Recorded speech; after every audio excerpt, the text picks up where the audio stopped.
Hello দ্বাদশ শ্রেণীর ছাত্রছাত্রী, তোমরা কেমন আছো? আশা করি সকলেই ভালো আছো। উচ্চ মাধ্যমিক নিয়ে চলে এলাম তোমাদের নেক্সট কবিতা। প্রথমের হলুদ পোড়া আপলোড হয়ে গেছে, যারা দেখোনি 3টে পার্টে আমি ভাগ করে দিয়েছি, অবশ্যই দেখে আসবে। জলের মতো বুঝিয়েছি, ঠিক আছে। নেক্সট আমরা চলে আসি প্রার্থনা। কার লেখা? রবীন্দ্রনাথ ঠাকুর। রবীন্দ্রনাথ ঠাকুর কত সালে জন্মগ্রহণ করেন? 1861 এবং 1941। এগুলো তোমাকে যখন দেবে লেখার জন্য, এটা ইম্পর্টেন্ট, ভেরি তোমাদেরকে লিখতে হবে যে কে এই রচনাটা করেন, কত সালে তার জন্ম, ঠিক আছে, কত সালে সে মৃত্যুগ্রহণ করেন। এগুলো ইম্পর্টেন্ট, এগুলোকে একটু নোটিস করে রাখবে। তারপর তোমাদের বলে দিই এটা কত নম্বর গ্রন্থ। এটা হচ্ছে তোমাদের 72 সংখ্যক কবিতা, ঠিক আছে। প্রার্থনাটা একটা 72 সংখ্যক কবিতা। তোমাদের নেক্সট 1913 সালে গীতাঞ্জলির জন্য সাহিত্য নোবেল পুরস্কার পান কে? রবীন্দ্রনাথ ঠাকুর, ঠিক আছে। তার উল্লেখযোগ্য কাব্যগ্রন্থ হলো মানসী, তারপর তোমার সোনাত্তরী, চিত্রা। চলো আমরা মেন টপিকে ফিরে আসি। আমরা তাহলে যেটা শুরু করতে চলেছি, প্রার্থনা। প্রার্থনার মাধ্যমে তোমরা একটা টাইটেলের মাধ্যমে খুঁজে পাচ্ছ একটা গভীর সংযোগ, যেটাকে প্রার্থনা, যেটা ভগবান, গড, আল্লাহ, এদের কাছে মানে করা হয়, যেটা, ঠিক আছে। প্রার্থনা যে মানুষ ভালো থাকুক, যে সব বাড়ির ওপরে হবে সে চাইবে যে মানুষ ভালো থাকুক, ঠিক আছে।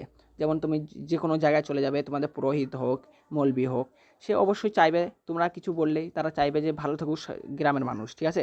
চলো তাহলে এখানে রবীন্দ্রনাথ ঠাকুর সেই মাধ্যমে, তোমাদের প্রার্থনার মাধ্যমে যে মনের অভিজ্ঞতাটা, মানে ব্যাকুলতাটা, সেটা তোমাদেরকে বোঝাতে চেষ্টা করেছে রবীন্দ্রনাথ ঠাকুর। এটা ভেরি একটু মানে যাকে বলে খুবই ইম্পর্টেন্ট, এটা একটা কবিতা।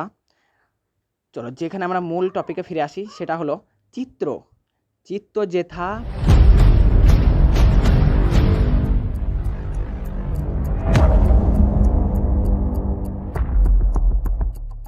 ভয় শূন্য, উচ্চ যেথা শির, জ্ঞান যেথা মুক্ত যেথা গৃহের প্রাচীর। দেখো কত সুন্দর করে বলেছে না? বলছে চিত্ত মানে হচ্ছে মন, মন যেথা ভয় শূন্য, মনে কোনো ভয় থাকবে না, সেই জন্য বলেছে মন যেথা ভয় শূন্য, উচ্চ মানে যাকে বলে মাথা, ঠিক আছে, আমাদের হেড মানে মাথা। মাথা যেথা শির, ঠিক আছে, মাথা কোনো জায়গায় নোয়াবে না, সেই জন্য বলেছে মাথা যেথা শির, জ্ঞান যেথা মুক্ত, মানে জ্ঞানের কোনো মানে যাকে বলে তালাবন্দি করার কোনো জ্ঞানকে আটকাবার কোনো জিনিস নেই। জ্ঞান যত তুমি অর্জন করবে ততই জ্ঞান বাড়বে, সেই জন্য বলছে জ্ঞান যেথা মুক্ত, যেথা যেথা গৃহের প্রাচীর, ঠিক আছে, যেটা গ্রামের মানুষের সকলের ভালো মঙ্গল। আপন প্রাঙ্গণ তলে দিবস সর্বরি, বসুধারে, বসুধারা মানে হচ্ছে তোমাদের গড, ঠিক আছে। বসুধারে, বসুধারে রাখে নেই খণ্ড ক্ষুদ্র করি, মানে তোমাদের কাউকে খণ্ড মানে ক্ষুদ্র বা ভেঙে ভেঙে রাখেনি, ঠিক আছে। তোমাদেরকে সকলকে একসঙ্গে নিয়েই চলছে এই দেশটা, এই মানে যাকে বলে সমতল ভূমিটা।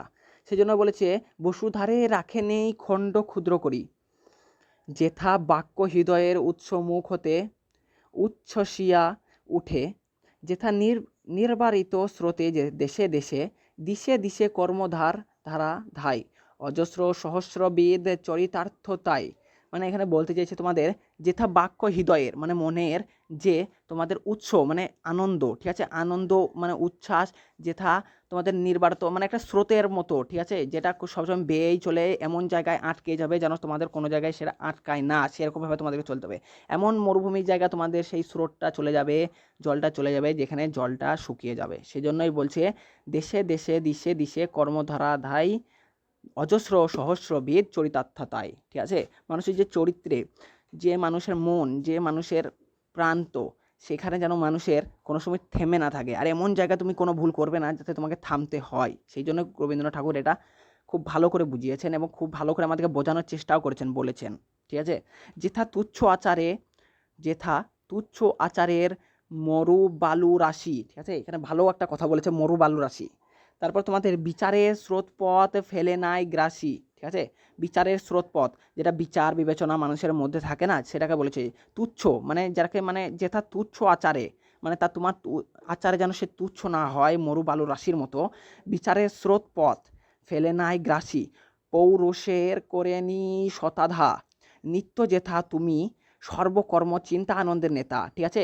বলছে পৌরুষের করেনি শতাধা, মানে তোমাকে কোনো সময় সে শতাধা করে না। নিত্য নিত্য নতুন যেথা তুমি তুমি সর্বকর্ম চিন্তা আনন্দের নেতা। তুমি নিজের মনের যে চিন্তা বেদনা, তোমাদের যে মনের যে আকাঙ্ক্ষা ব্যাকুলতা, সেই সবের তুমি কে? তুমি নেতা, ঠিক আছে? তাই নিজে হস্তে নির্দয় আঘাত করি, নিজের হাতে, ঠিক আছে, নির্দয়ভাবে আঘাত করি। পিত ভারতের সেই স্বর্গ করো জাগরিত, মানে বলছে যে পিতা তুমি সেই ভারতের স্বর্গ করো জাগরিত, মানে এখন যে মানুষের পলিটিক্সের দিকে ছুটছে, মানুষ যে এরকম মানে খারাপের পথে এগিয়ে যাচ্ছে, সেই সব দিকে যেতে মানা করছে কবি। বলছেন স্বর্গ করো জাগরিত, মানে পৃথিবীকে একটা স্বর্গে পরিণত করতে বলছে, মানুষ দিকে মানে ভালো পথে আনার জন্য এই কবিতাটা লেখা হয়েছে। তোমাদের ভালো পথে আনতে চাইছে কবি, সেই জন্য বলেছে পিত ভারতের সেই স্বর্গ করো জাগরিত। ঠিক আছে? তাহলে তোমাদেরকে অবশ্যই ভিডিওটা ভালো লাগলো। অবশ্যই তোমাদেরকে আমি বোঝাতে পেরেছি। যদি না কোনো ডাউট থাকে অবশ্যই কমেন্ট বক্সে লিখে দেবে। আমি অবশ্যই তোমাদেরকে কমেন্ট বক্সে উত্তর দেওয়ার চেষ্টা করব। আর তোমাদের এটাকে ভালো করে বুঝিয়ে দিচ্ছি। নেক্সট পার্ট মানে নেক্সট তোমাদের ক্লাস আসতে চলেছে ঠিক রাত ৯টায়।